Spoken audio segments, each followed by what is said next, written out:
Por algum acaso você já se perguntou por que cada nome dado pelo Rimuru parece carregar um poder divino assim, um negócio diferente? Porque depois de ouvir um simples, sei lá, Kumara ou alguma coisa assim, o monstro praticamente vira um chefão de RPG. Ou como um Benimaru, pode significar muito mais do que um círculo vermelho.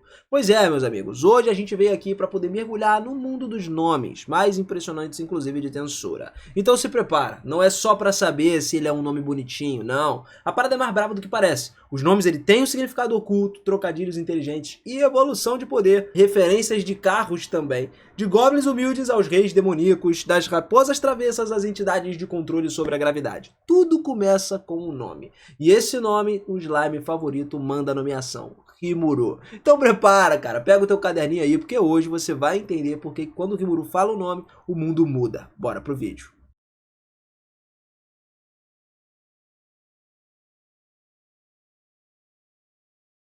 Fala, seus otakus, beleza? Eu sou o Minas e sejam muito bem-vindos a mais um videozão aqui no canal. E galera, um dos hábitos mais especiais de Tensei Star Slime é a diferença de nomeação dos monstros depois da reencarnação. Nesse mundo, a nomeação ela tem um papel importante, cara, na formação dos outros monstros. Quando um ser nasce no mundo, se o número de indivíduos for muito alto, né, nomear todos se torna um desafio. Ainda assim, os nomes têm um certo impacto. E um impacto direto que traz mais poder, traz mais evolução para os monstros. E se você pensar bem, dá para lembrar daqueles momentos de nomeação que o Rimuru dava nome até os monstros evoluírem instantaneamente ali, né? No começo ele trabalhava sozinho, com pouca magia e tudo mais, mas mesmo assim ele continuava nomeando os seus aliados. E a gente relembrando, por exemplo, os tempos iniciais, como a reencarnação do Slime lá, quando aconteceu a primeira rodada de nomeações. Depois dele resolver os problemas dos Goblins lá, com os lobos e tudo mais, o Rimuru, que antes era só um Slime, decidiu nomear os Goblins. Com isso, eles começaram a evoluir, passaram a viver em harmonia, organizando uma cerimônia de nomeação do lado do chefe da aldeia, e dar nomes não era uma coisa fácil. Às vezes o Rimuru usava referências de pessoas falecidas ou se inspirava em palavras aleatórias. Por exemplo, o segundo filho lá de um Goblin recebeu o mesmo nome que um outro Goblin, e isso acabou causando uma certa confusão. Mesmo assim, ele continuava criando nomes únicos a partir disso aí. Alguns nomes vieram da junção de palavras. Outro exemplo, teve um nome lá formado a partir da combinação de sons e significados também, muitas vezes incluindo elementos das tribos. A tribo do Lobo Negro, que recebeu os nomes lá do Ranga, né, que sugeriu a combinação entre vento e a tempestade, o lobo da tempestade e tal, e isso refletia no poder da proteção que o Rimuru oferecia aos seus subordinados. O Zejon foi um dos únicos que mantiveram o nome original por ser extremamente poderoso. Ele já estava em outro patamar ali, tá ligado? Já era forte, o Rimuru só nomeou ele, chegou num nível surreal, tanto que é um dos 3 patrões dele, mais poderosos, subordinados que o Rimuru tem. E o Rimuru também tinha que nomear os líderes das tribos inteiras, como os Tigres dos Lobos, que evoluíram significativamente. A tribo dos Orcs também, por exemplo, passou a ter nomes lá, simbolizando a mudança e o crescimento. E conforme a nação de Tempest ia crescendo, o território começou a se expandir, isso atraiu novos aliados, mais seres se juntavam ao grupo. A segunda leva de Goblins veio depois do Rimuru comprar monstros e trazer eles para a aldeia, e durante as suas viagens no Reino Dragão, ele acabou basicamente nomeando vários outros, muitas vezes por empatia ou culpa, né, por ter devorado os guardiões da área que residiam ali. Então, assim, o Rimuru ele também nomeou os elfos, inclusive as elites, né, que passaram a desempenhar uma função mais complexa na sociedade, até os espíritos como Arina também receberam nomes únicos, substituído também por magias mais poderosas. Só que teve momentos em que o Rimuru precisou nomear centenas de monstros de uma vez só. 500 indivíduos mais especificamente, o que consumiu muito mais magículas do que o esperado, e apesar disso, as nomeações continuavam. Mizu, por exemplo, virou uma estátua enorme depois de ser nomeado. As criaturas que eram nomeadas pelo Rimuru muitas vezes ganhavam resistência, inteligência, mesmo que o processo meio que variasse conforme a espécie. Então nomear um ogro ou um goblin consumia muito mais energia mágica do que um slime, por exemplo. A qualidade também dos indivíduos aumentava a cada rodada de nomeação. Depois disso, o Rimuru ele começou a desmaiar, né? Só que ele se recuperava depois de um tempinho, e com o tempo ele passou a nomear até mesmo as criaturas de alta classe, né? Como o Caribs, como o Gabiru, por exemplo. E muitos nomes também tinham significados ocultos. Benimaru, um exemplo que significa o círculo vermelho. O Beni é vermelho e Maru é forma, né? Um círculo. A Shuna, que é a irmã do Benimaru, também teve um nome baseado na cor, né? Que seria no dela e tudo mais. O Benimaru na cor carmesim, né? Por conta do sangue. A Xion, por outro lado, recebeu o nome de uma flor. e a sua coloração roxa refletia tanto no nome quanto no cabelo dela, na personalidade dela.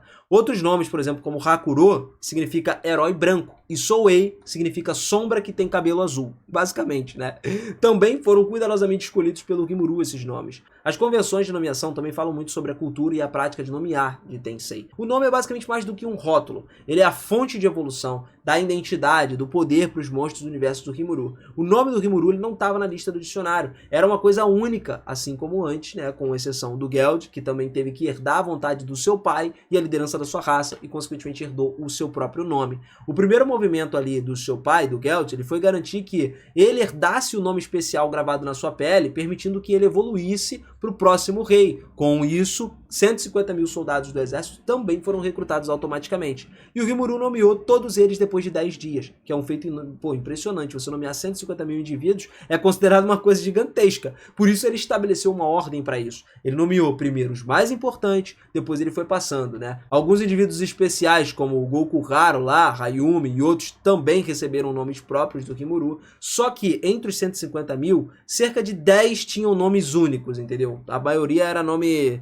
meio genérico, e isso levou a gente a saber que foi uma nomeação em massa. Dá até pra dizer que o nome de uma raça inteira leva muito tempo, né, e exige muita energia, então por isso é importante você dar nomes corretos. E entre as tribos que receberam nomes estavam os Homens Lagarto, uma raça de alto escalão também, que vinha das florestas, e graças ao evento deles evoluírem e tudo mais, envolvendo o primeiro Lorde lá, né, a geração foi expulsa de lá e se juntou ao reino de Tempest, com o Gabiru e com os outros. Antes disso, o Rimuru passou pelo processo de nomear algumas dezenas de lagartos, o que fez com que muitos deles evoluíssem nessa nomeação. Um exemplo disso é engraçado, mesmo que não seja dos Homens Lagarto, né, veio dos Goblins, mas o Rigurd, né, que era um velho e depois de ser nomeado ele rejuvenesceu, ele teve partes do corpo mais bem definidas. Agora, outros nomes também entre os lagartos incluíam Touka, Saiki, Nenso, Hokusho, todos designavam a dezenas de membros dessa raça. Graças à energia mágica do Rimuru, esses homens lagarto quase que foram completamente transformados. Aqueles que sobreviveram se tornaram aliados leais do Rimuru, com exceção do líder original, que a linhagem ainda permanecia, tá? A gente tá falando, lógico, do Gabiru, mas a parte dos demais ali, né, acabou se transformando.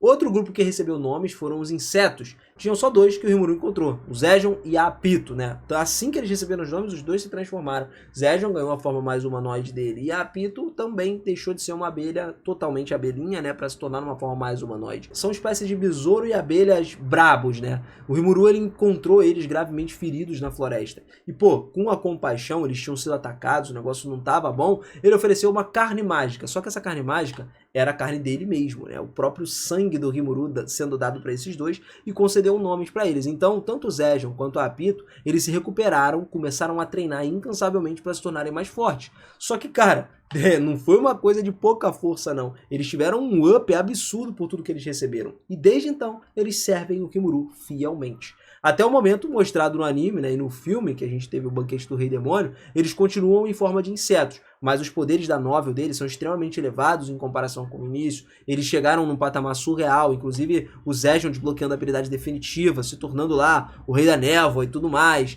E agora, falando sobre outra nomeação interessante aqui, é a nomeação dos demônios, cara, que são personagens diferentes, né, de Tensura. A nomeação do Diablo, a nomeação de todos os Black Numbers, né. O lance é o seguinte: o Diablo ser nomeado foi um dos eventos mais importantes, e que o Rimuru meio que não sabia, né? Se você acompanha só o anime, o mangá, talvez você não saiba que depois de perceber o tédio de estar sozinho, o Diablo ele invocou mais 3 demônios para se unirem numa missão de servir o Rimuru. E não só pelo tédio, porque o Rimuru precisava de um exército, ele precisava de peças chaves para derrotar o Império, então ele precisava de pessoas que sejam fortes. E o Diablo chegou e ele falou: pô, cara, eu conheço algumas pessoas, eu conheço pessoas que conseguem de fato lutar, que conseguem chegar no ponto que a gente quer chegar. E aí, esses 3 demônios foram chamados, eles não tinham nenhum corpo, o Rimuru criou o corpo através de bonecas para esses 3 demônios e deu o nome de Testarossa, Última e Carreira. Todos eles, juntos do Diablo, formaram o grupo dos 4 demônios leais ao Slime e que comandavam os Black Numbers. Curiosamente, o nome das 3 ali é inspirado em supercarros, tá? E esses nomes, além de serem nomes estilosos, eles carregam um simbolismo de poder e velocidade, e que casa perfeitamente com a força absurda que esses 4 têm. E apesar de parecer só um detalhe meio estético, A escolha dos nomes ele demonstra o gosto pessoal do Rimuru também, que prefere dar nomes impactantes e únicos para algumas pessoas específicas. Até mesmo a Beretta, que é um outro demônio, teve que aceitar servir com lealdade ao Rimuru, mostrando que nomes carregam significado, propósito e, acima de tudo, poder. Mas isso aconteceu só por causa de uma situação específica, forçada ela a obedecer o Rimuru, né? Ela nasceu literalmente depois da conclusão de uma tarefa, algo que meio que foi deixado pro final. Tipo assim, o Rimuru derrotou ela e ela servia a Camires, depois ele derrotou o Golem, depois ele invocou ela para poder servir a Camires, mas da mesma forma quem invocou foi ele. Então, meio que ela tem que servir, ela foi obrigada a servir ao Rimuru. A própria tentadora Muju também serviu ao Rimuru, Myuju, né, eu acho. Porém, depois de ser pressionada, a Beretta ela foi persuadida por ameaças, porque tinha seus próprios planos, e ela acreditava que ela poderia se aproximar e os ventos começaram a soprar a seu favor. O Rimuru, então, ele foi lá e deu o nome a Kumara, que era a garota raposa, uma criatura muito travessa, com múltiplas caudas, e cada uma cauda correspondia a uma característica única, e ela não deveria estar sozinha. Inclusive, se eu não me engano, o Rimuru deu nome para cada uma das caudas dela, tá? Não deu nome para só uma, não. Isso drenou muito das magículas dele na época, né? E como no caso dela eram várias caudas, era como se ela tivesse sido atribuído nomes de 8 bestas: rato, tigre, coelho, gato, cobra, cavalo, pássaro, cachorro, tudo dentro dela. E cada um desses animais possuía uma personalidade distinta, entendeu? Isso acho que fica mais fácil dessa forma para vocês entenderem.